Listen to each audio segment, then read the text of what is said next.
السلام علیکم ورحمۃ اللہ وبرکاتہ۔ الحمد للہ والصلاة والسلام علی رسول اللہ، اما بعد۔ اعوذ باللہ من الشیطان الرجیم۔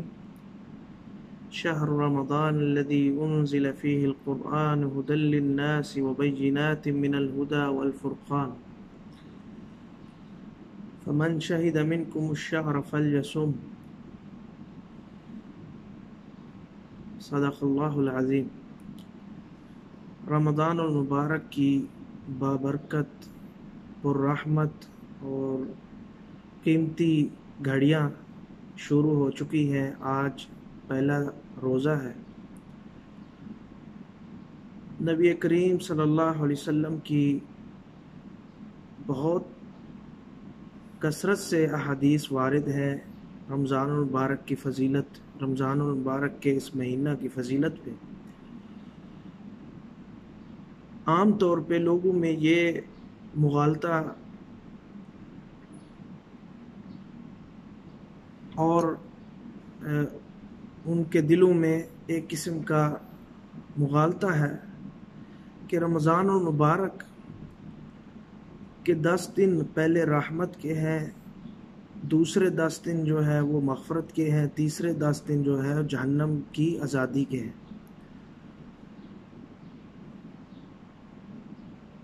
لیکن رمضان المبارک، حالانکہ رمضان المبارک میں اور رمضان المبارک کی ہر ساعت میں نبی کریم صلی اللہ علیہ وسلم کی مختلف احادیث سے ہمیں یہ ملتا ہے کہ رمضان المبارک کا مہینہ رحمت بھی ہے اور رمضان المبارک کا مکمل مہینہ مغفرت، بخشش کا باعث بھی ہے،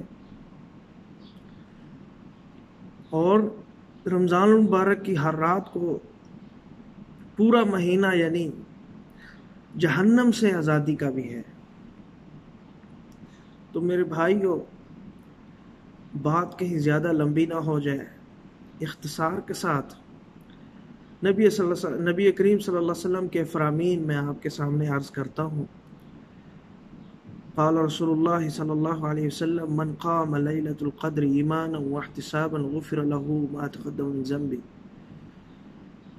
ومن صام رمضان ایمانا واحتسابا غفر له ما تقدم من ذنبه ومن قام لیلۃ القدر ایمانا واحتسابا ومن قام لیلۃ القدر ایمانا واحتسابا ومن قام رمضان ایمانا واحتسابا غفر له ما تقدم من ذنبه۔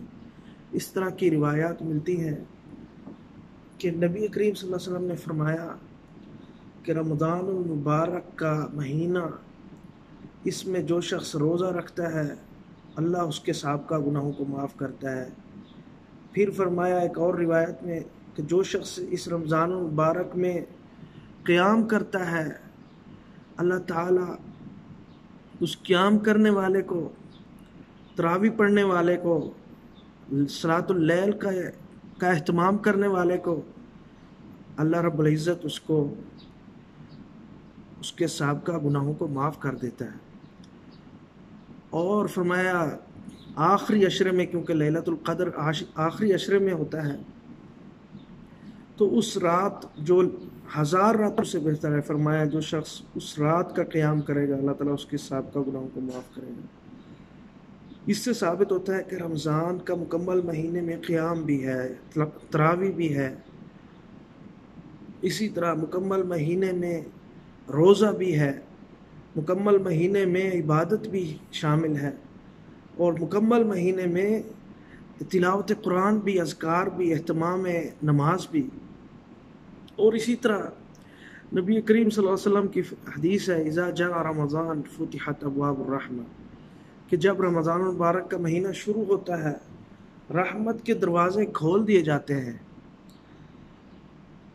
اب رمضان کی ایک ایک گھڑی کا اس حدیث سے ثابت ہوتا ہے کہ رحمت ہے، یعنی رحمت کے دروازے رمضان المبارک کی اس شہر مبارک میں، عظیم مبارک مہینے میں رحمت کے دروازے کھول دیے جاتے ہیں۔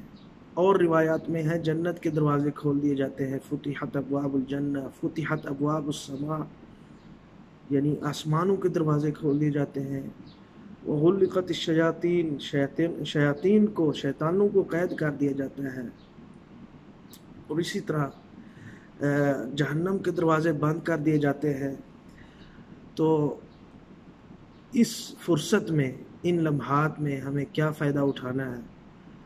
اور تیسری بات جو عرض کرنی تھی کہ ہر رات رمضان المبارک کی، سنن ابن ماجہ میں روایت ہے کہ اللہ تعالی ہر رات رمضان المبارک کی، ہر رات کو، رمضان کی ہر رات میں اللہ تعالی جہنم سے آزاد کرتا ہے اپنے بندوں کو۔ تو گویا یہ پورا کے پورا مہینہ رحمت بھی ہوا، بخشش بھی ہوا، اور جہنم سے آزادی بھی ہوا۔ اس لیے اس کے کسی دن کو، کسی 10 دنوں کو خاص کرنے کی ضرورت نہیں ہے، اور وہ جو روایت ہے وہ پایہ ثبوت تک نہیں پہنچتی، لیکن یہ ان روایات سے ثابت ہوتا ہے کہ رمضان کا پورا مہینہ جو میں نے ذکر کی ہے، رحمت بھی ہے اور مغفرت، بخشش کا مہینہ بھی ہے، اور جہنم سے آزادی کا مہینہ بھی ہے۔